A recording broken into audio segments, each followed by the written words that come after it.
guys, I'm Michael from eKids. And now we are studying the Old Testament. And I'm really excited about it because, Jesus in the New Testament, when he was asked, what's the most important thing about the Old Testament? This is what he said. He quoted something from Deuteronomy chapter 6, verse 5. And it says this. Wait. Hold on. Deuteronomy chapter 6, verse 5. I get it. It says, "You shall love the Lord your God with all your heart, with all your soul, and with all your might." Let me read it again. "You shall love the Lord your God with all your heart, and all your soul, and with all your might."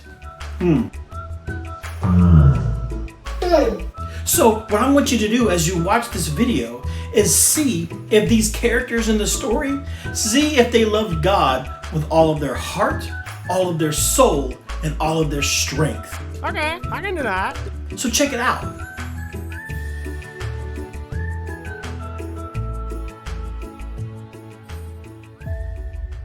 The story of David and Goliath, as found in 1 Samuel 17. The Philistines drew up their troops for battle. They deployed them at Soka in Judah and set up camp between Soka and Azekah at Ephes Damim. Saul and the Israelites came together, camped at Oak Valley, and spread out their troops in battle in readiness for the Philistines. The Philistines were on one hill, the Israelites on the opposing hill, with the valley between them. A giant nearly 10 feet tall stepped out from the Philistine line into the open, Goliath from Gath. He had a bronze helmet on his head and was dressed in armor, 126 pounds of it. He wore bronze shin guards and carried a bronze sword. His spear was like a fence rail. The spear tip alone weighed over 15 pounds. His shield bearer walked ahead of him. Goliath stood there and called out to the Israelite troops, "Why bother using your whole army? Am I not enough Philistine for you? And you're all committed to Saul, aren't you? So pick your best fighter and pit him against me. If he gets the upper hand and kills me, the Philistines will all become your slaves. But if I get the upper hand and kill him, you will all become our slaves and serve us. I challenge the troops of Israel this day. Give me a man. Let us fight it out together."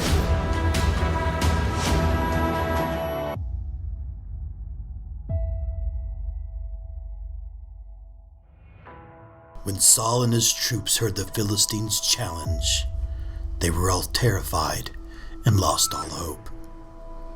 Enter David.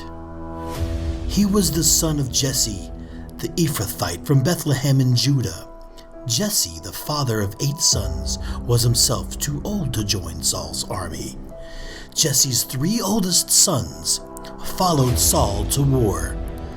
The names of the 3 sons who had joined up with Saul were Eliab the firstborn, next Abinadab, and third Shammah. David was the youngest son. While his 3 oldest brothers went to the war with Saul, David went back and forth from attending to Saul to attending his father's sheep in Bethlehem. Each morning and evening for 40 days, Goliath stood his stand and made his speech. And one day Jesse told David his son, "Take this sack of cracked wheat and these 10 loaves of bread and run them down to your brothers in the camp, and take these 10 wedges of cheese to the captain of their division. Check in on your brothers to see whether they are getting along all right, and let me know how they're doing.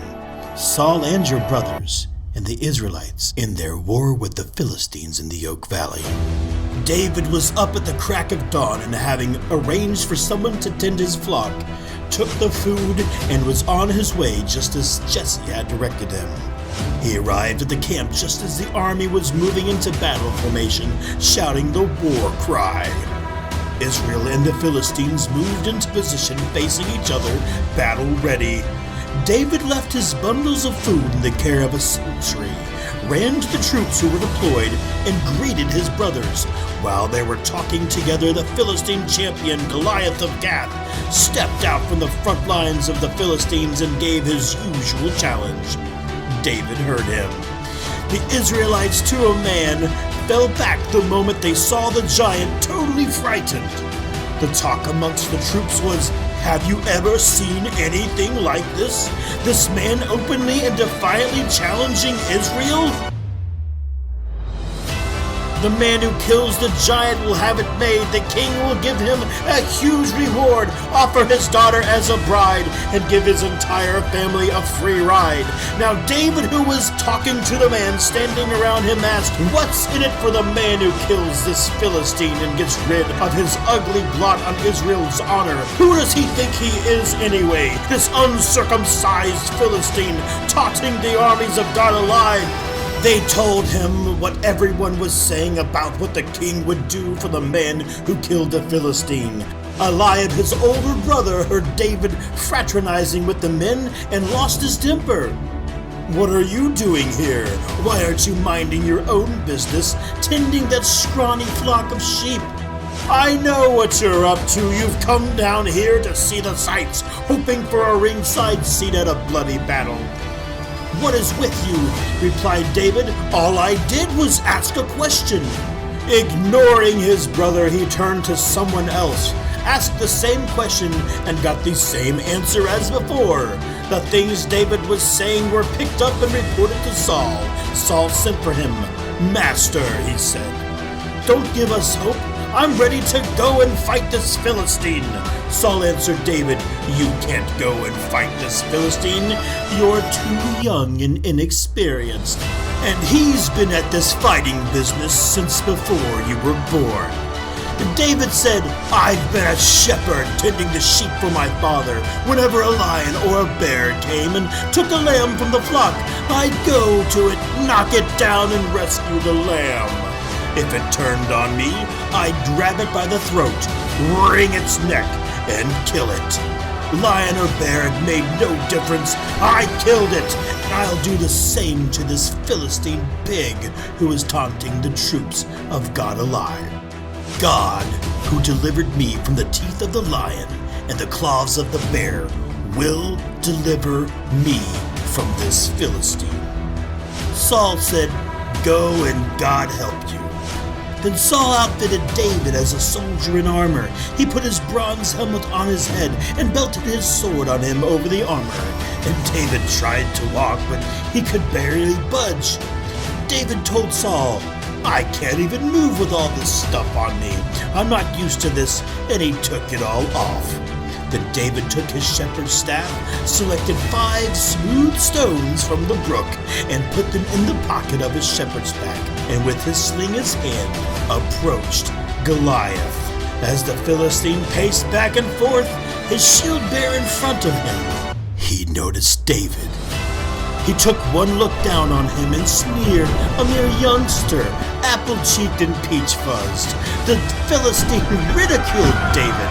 "Am I a dog that you come after me with a stick?"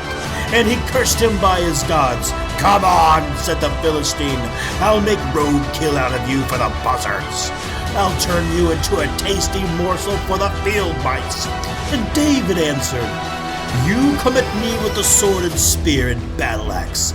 I come at you in the name of God of the angel armies, the God of Israel's troops, whom you curse and mock. This very day God is handing you over to me. I'm about to kill you, cut off your head, and serve up your body and the bodies of your Philistine buddies to the crows and coyotes. The whole earth will know that there's an extraordinary God in Israel, and everyone gathered here will learn that God doesn't save by the means of sword or spear. The battle belongs to God. He's handing you to us on a platter." That roused the Philistine, and he started towards David. David took off from the front line, running toward the Philistine, and David reached into his pocket for a stone, slung it, and hit the Philistine hard in the forehead, embedding the stone deeply. The Philistine crashed, face down in the dirt. That's how David beat the Philistine. With a sling and a stone, he'd hit him and killed him. No sword for David. Then David ran up to the Philistine and stood over him, pulled the giant's sword from its sheath, and finished the job by cutting off his head. When the Philistines saw that their great champion was dead, they scattered, running for their lives. The men of Israel and Judah were up on their feet, shouting. They chased the Philistines all the way to the outskirts of Gath and the gates of Ekron. Wounded Philistines were strewn along the Sharim road all the way to Gath and Ekron. After chasing the Philistines, the Israelites came back and looted their camp. David took the Philistines' head and brought it to Jerusalem, but the giant's weapons he placed in his own tent.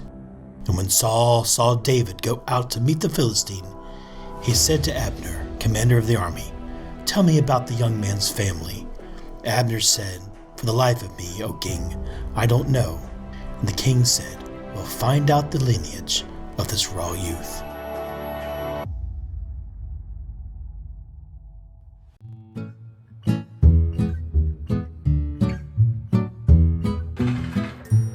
This is David. Hey! David was a shepherd who lived in Bethlehem. David was chosen by God to be the next king of Israel when he was just a boy. But David had to wait a very long time until that promise would come true, because there was another king of Israel named Saul. Saul led the armies of Israel. One day, King Saul was with his army near the valley of Elah. On the other side of this valley, the Philistines, the enemies of Israel, gathered their army ready to fight. The Philistines had a giant warrior named Goliath who challenged the Israelites. Hey!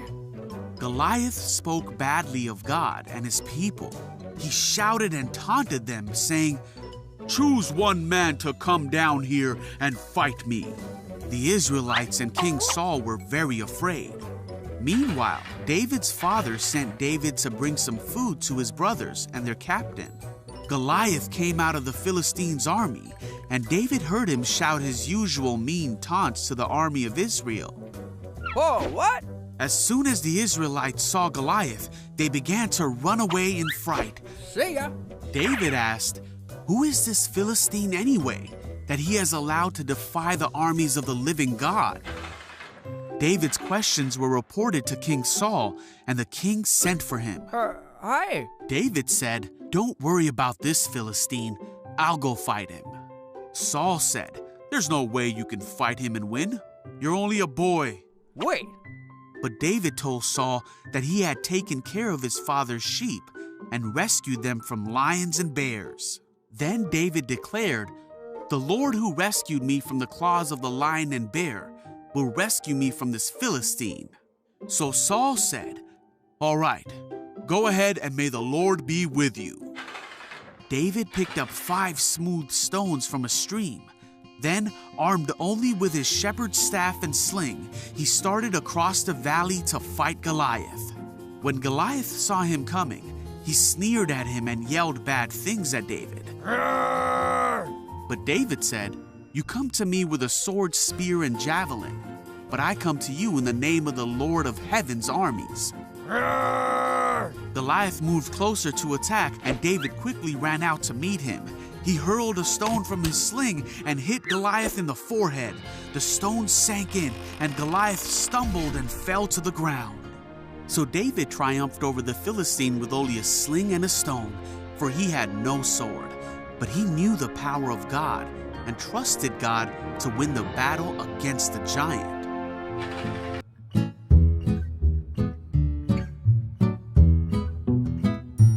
So, what did you think? Wow! Did these characters really show that they loved God with all of their heart? Yep! all their soul, Yep. and all of their strength? Yep. What do you think? And just as importantly, what about you? What can you learn from these characters to see how you can love God with all of your heart, all of your mind, all of your soul, all of your strength? That's a good point. How can you love God with everything you have? All right, guys, that's all I have for you this week. Love you. Bye. See ya. You shall love the Lord your God with all your heart and all your soul and with all your might.